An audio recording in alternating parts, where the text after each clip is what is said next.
Bonjour à toutes et à tous, je suis ravi de vous retrouver pour un nouveau numéro du Rendez-vous de l'Info. Alors que le week-end de Pâques approche à grands pas, nous sommes allés à la rencontre d'une biscuitière à Cormicy dans la Marne. Sa particularité, elle crée des biscuits avec des messages cachés à l'intérieur. Interview à retrouver dans quelques minutes. On vous emmènera également dans l'Aube où un vide-grenier permanent va bientôt ouvrir. Mais tout de suite, voici un résumé complet de l'actualité.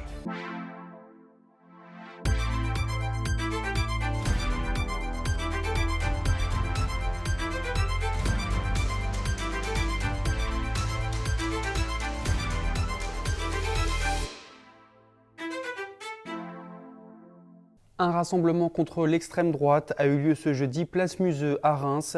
Une centaine de personnes étaient présentes avec un seul mot d'ordre, pas une seule voix à Marine Le Pen.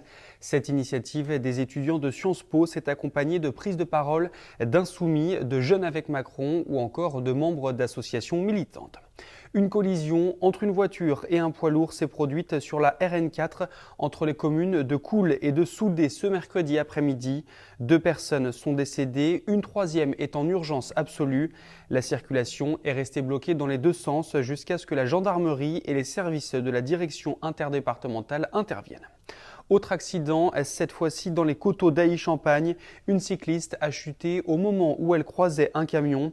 Elle aurait été écrasée avant d'être héliportée vers le CHU de Reims. Une enquête a été ouverte par les gendarmes afin de déterminer les circonstances exactes de ce drame. Et enfin, si vous habitez dans l'Aisne, sachez que le risque d'allergie au pollen est élevé en ce moment. Annonce faite ce mercredi par l'Observatoire régional de l'air. Toutes les précisions sur le site pollinaire.fr.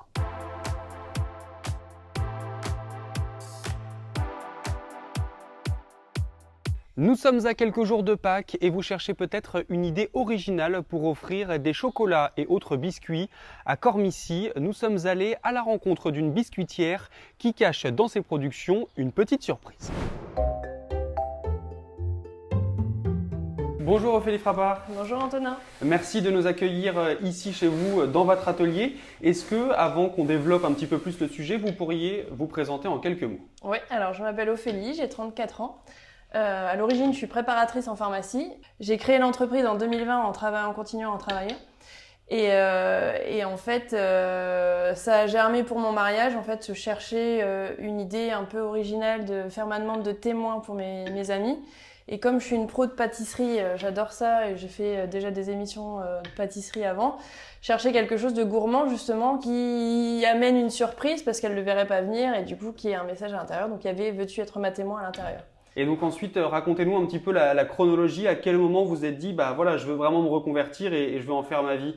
Bah, il y a pas longtemps, ça s'est fait assez rapidement en septembre surtout, parce que l'entreprise depuis 2020 commençait déjà à grandir. L'idée a plu à tellement de personnes que j'ai pas su tout gérer en même temps, en étant maman de 2 enfants, préparatrice en pharmacie, et je vous cache pas que la situation sanitaire m'a aussi motivée à passer à autre chose parce que 300 tests antigéniques par jour, à un moment donné, on sature un peu. Mais c'est surtout que c'était le moment de le faire et la maison fait qu'on a pu créer un atelier justement où je peux m'épanouir et vraiment travailler en tant que pro. Et du coup, je suis partie en reconversion là en janvier. L'entreprise, je l'ai créée vraiment par hasard. C'était vraiment pas. C'est juste que en fait, je l'ai fait pour mon mariage, enfin pour ma demande de témoin. Je l'ai fait à mon mariage et à mon mariage, tout le monde était ravi, tous les invités en ont eu un chacun avec des mots de remerciement à l'intérieur à la place des dragées. Et en fait, j'ai eu tellement de bons retours dessus. J'ai été voir sur internet en me disant bon bah ça doit se vendre déjà et en fait ça se vendait pas. Donc je me suis dit, il y a quand même un truc à faire avec ça, c'est quand même fou que ça se vende pas depuis quoi. Donc du coup j'ai cherché et après je me suis dit bon bah pour une biscuiterie j'ai pas besoin forcément de faire de CAP pâtissier, donc c'était l'entreprise facile à faire en me disant bon bah je le fais, si ça marche tant mieux et puis au pire j'aurais essayé quoi. Au final j'ai ouvert en octobre 2020 et dès le premier Noël rien qu'avec les réseaux sociaux, j'ai pas réussi à suivre tout de suite quoi. Alors expliquez-nous étape par étape comment ça se passe, vraiment du tout début jusqu'au produit final. Bah, dans un premier temps, il faut laminer la pâte, donc pour vraiment l'étaler et qu'elle ait une épaisseur suffisamment épaisse, mais pas trop non plus pour pas que le biscuit soit trop gourmand non plus. Pour en arriver à cette pâte, quels sont les ingrédients en gros? C'est du beurre, des œufs, de la farine et souvent je mets de la poudre d'amande. Là, en l'occurrence, c'est une pâte à la vanille, donc gousse de vanille et c'est tout. Donc on arrive à cette pâte que vous étalez sous ce rouleau, c'est ça? Voilà, c'est ça. Et en fait, à la fin, on arrive à une pâte qui est très fine, comme ça. D'accord. Où je vais pouvoir venir en porte-piécer après les biscuits. Donc à l'origine, ils sont en forme de cœur, avec un petit trait au milieu pour qu'on puisse comprendre qu'il y ait quelque chose à casser et qu'il y a à l'intérieur. Mais je peux l'adapter à toutes les demandes. C'est-à-dire que je peux faire de la demande personnalisée avec une forme bien spécifique. On m'a déjà demandé en forme de montagne, avec une maison dessus. Enfin, vraiment, tout est possible. Et sur les inscriptions qu'on vous demande, est-ce que vous avez eu des choses un peu originales ou qui sortent de l'ordinaire? Alors, l'inscription sur le biscuit reste toujours assez soft. Après, j'ai déjà fait des biscuits pour des enterrements de vie de jeune fille, donc des questions assez particulières. Oui, à l'intérieur, on peut vraiment mettre ce qu'on veut. Hein. Ok. Donc ensuite, une fois que la pâte est vraiment plate, quelle est la suite? Donc, on emporte-pièce. La plupart du temps, on me demande des annonces de grossesse avec des photos d'échographie à l'intérieur parce que tout est possible. Hein. Vraiment, c'est une imprimante alimentaire que j'utilise pour mettre les petits mots à l'intérieur. Donc, on met vraiment tout ce qu'on veut dedans. Déjà, je commence par faire le Photoshop. Je Photoshop les images pour les recadrer dans le cœur. J'ajoute des inscriptions, je retaille la photo. Et puis après, je découpe parce que quand j'ai 100 biscuits, il faut que je découpe avec une perforatrice tous les cœurs pour mettre à l'intérieur. Et il y a une deuxième base de biscuits parce qu'il est en 2 parties où en fait, il faut emporte-piécer le fond pour que je puisse glisser mon mot dedans. Donc ça part au four. Donc sur le temps de cuisson, c'est à peu près combien de temps? 12 minutes. Là, on le voit, c'est un four de compétition. Vous n'avez pas eu d'autre choix que d'acheter ce genre de four? C'est ça, ouais, pour que ce soit uniforme, que je puisse faire cuire 4 plaques d'un coup et gagner du temps du coup, parce que faire cuire 50 biscuits en même temps, ça change tout. C'est cuit. On va les laisser un peu refroidir et après, je vais pouvoir les coller. Donc ensuite, tout est déjà prêt. Là, on le voit. Voilà. Le chocolat. C'est ça. Là, qu'est-ce que c'est? Ça, c'est du praliné, du Ok. pralin. En fait, c'est plus vraiment pour le côté gourmand où en fait, j'entoure le biscuit avec du pralin.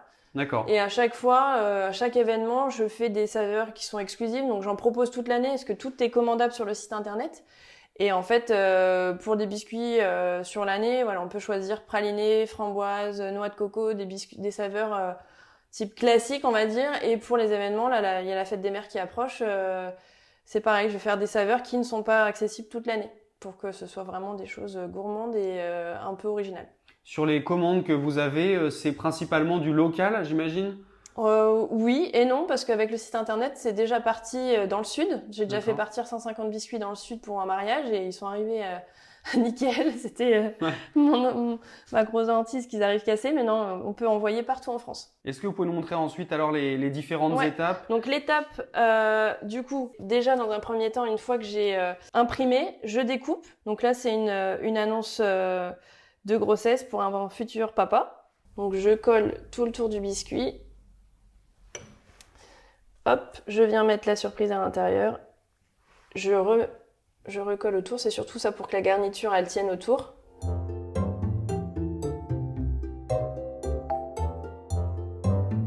J'ai tout appris toute seule avec, ou avec des vidéos, avec les livres de chef, vraiment. Ça c'est moi tout seul. Et est-ce que vos talents bénéficient à vos filles, par exemple? Oui, c'est les premières qui goûtent les saveurs, hein, donc Ok.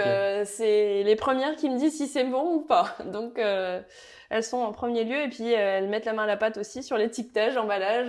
Non, elles servent aussi. Justement, c'est intéressant. Après, comment ça se passe? Comment vous les mettez en… Bah voilà, vous parliez d'étiquetage, d'emballage. C'est aussi c'est tout aussi important que la conception du biscuit, j'imagine? Ouais, bah oui, parce qu'il faut quand même ils arrivent et qu'ils soient encore bien secs et qu'ils prennent pas l'humidité. Donc tout biscuit est emballé individuellement et pour avoir une conservation optimale. Merci beaucoup en tout cas, Ophélie Mais Frappard, merci à vous. de En nous tout avoir cas, accordé un partez petit pas peu de… comme ça, du coup, je vous en ai fait un rien Ah pour bah vous. c'est gentil, merci beaucoup. Bon bah on va faire un test en direct, voir si ça fonctionne bien. Donc on le voit juste, vous avez votre petite marque de fabrique, c'est C'est ça. important pour vous, j'imagine, Ouais. en Les termes de… secrets de Chou, Chou, à l'origine, c'est mon surnom que tout le monde me donne en fait, donc c'est venu naturellement. Ok. Bon, bah, Parce que je suis en avant-première, je connais tous les secrets de tout le monde. Les grossesses, les demandes en mariage, je connais. Bon, je vais essayer de pas me rater. Merci l'Union TV. «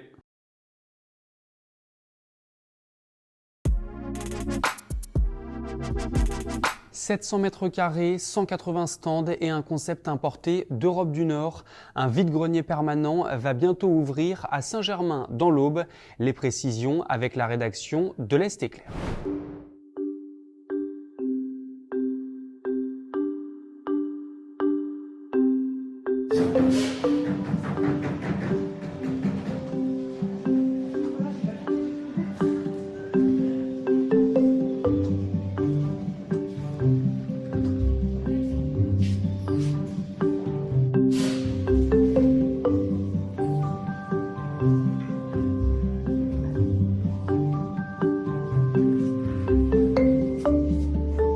Servir et puis en même temps leur apporter une petite une ressource supplémentaire à la fin du mois. Il faut aussi penser à ça. Donc le vide-grenier permanent, c'est un local de 700 mètres carrés où il y aura à l'intérieur donc 180 stands qui seront mis à la disposition des gens afin qu'ils puissent vider leur grenier, remplir nos stands avec leurs cartons, leurs objets dont ils ne se servent plus depuis plusieurs années.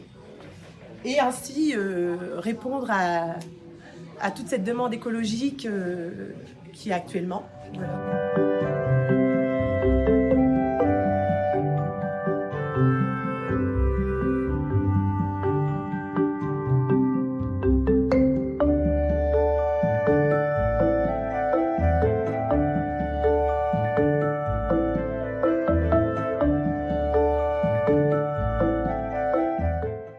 C'est la fin de cette édition. Ce vendredi à partir de 18 h, retrouvez Aurélie Boissard pour un nouveau numéro du Rendez-vous de l'info.